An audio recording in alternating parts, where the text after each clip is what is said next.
We live in an age of convenience where we can talk or text anyone we want at any time.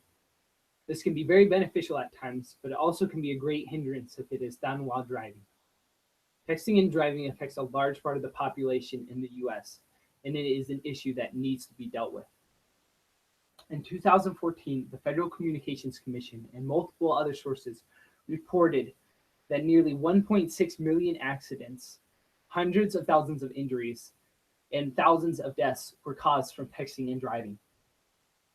Many people are unaware of these statistics and the outcomes of texting and driving, but there are also many people that are aware of these statistics and the outcomes of texting and driving. So why would they still do it?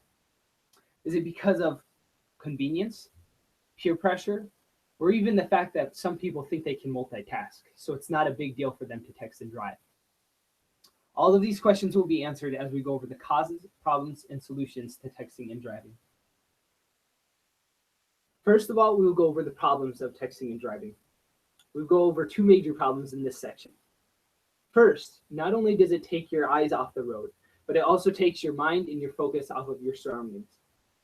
The AAA Foundation has done research showing that you cannot focus on the road while you are texting. People are focused on the text that they're going to send instead of while they're driving in the vehicle. People miss things such as road signs, speed limit signs, corner up ahead signs, and even stop signs. All of these can lead to a tragic accident. People also might misjudge their surroundings, and when they look back up the road, they might swerve and hit someone else. Second, this not only affects them and others in the incident, but it also affects the emergency medical services that come to take care of the accident. When you're on places such as highways and where people are traveling at high speeds, it puts them in grave danger as well. It also may take them away from other places that they are needed, and the resources are needed as well. Second of all, we will go over some of the causes people text and drive. In this section, we're going to cover 3 reasons that people text and drive. To start with, convenience can play a major role in why people text and drive. People do not want to wait until they pull over before they reply to someone. They want to send a text right away and get a response right away.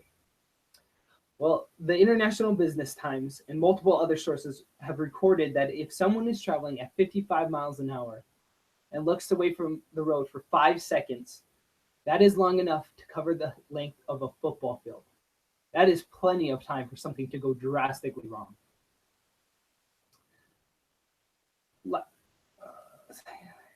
Secondly, there's peer pressure.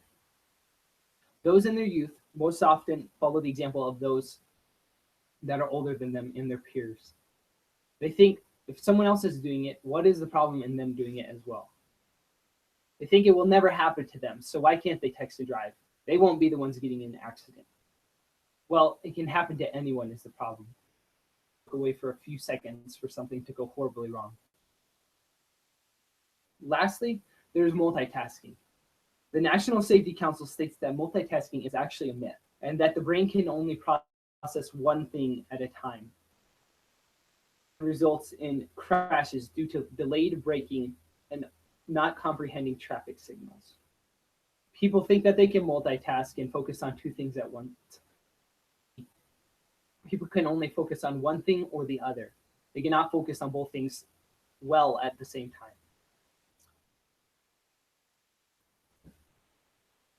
Third of all, we're going to go over the solutions to stop texting and driving. There are multiple solutions to stop texting and driving that we will go over here, some of which have already been put into place. First, we'll go over a solution that is already being put into action out on the streets. According to distraction.gov and a few US government website for distracted driving, the country have already made it illegal for people to text and drive. Some states have even made it illegal for people to be on their phones at all while driving. There are consequences such as receiving a ticket that people will get for texting and driving.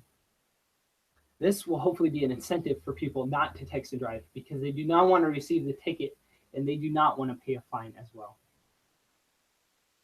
We can help by starting with ourselves, by setting an example for others and even educating others on the outcomes of texting and driving. When we are driving with passengers in the car, we can set an example by not texting and driving ourselves, and by waiting until we reach our destination before replying to someone or texting someone. Example for the people around us, and especially kids.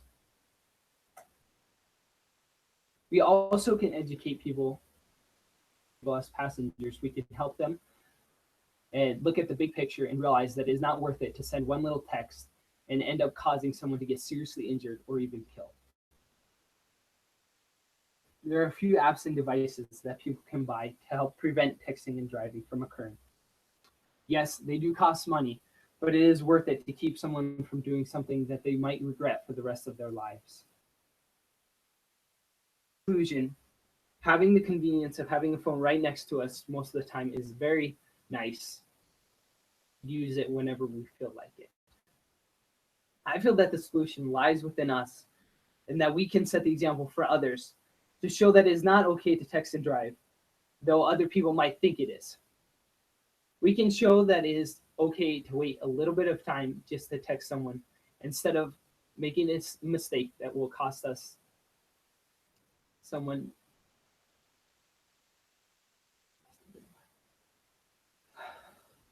People do not think of the big picture and the effects it could have on their future and other people's future as well. We can help stop this and prevent deaths of innocent people right now, right here in our own neighborhoods and communities, and those we love and care about, by educating and setting an example for others.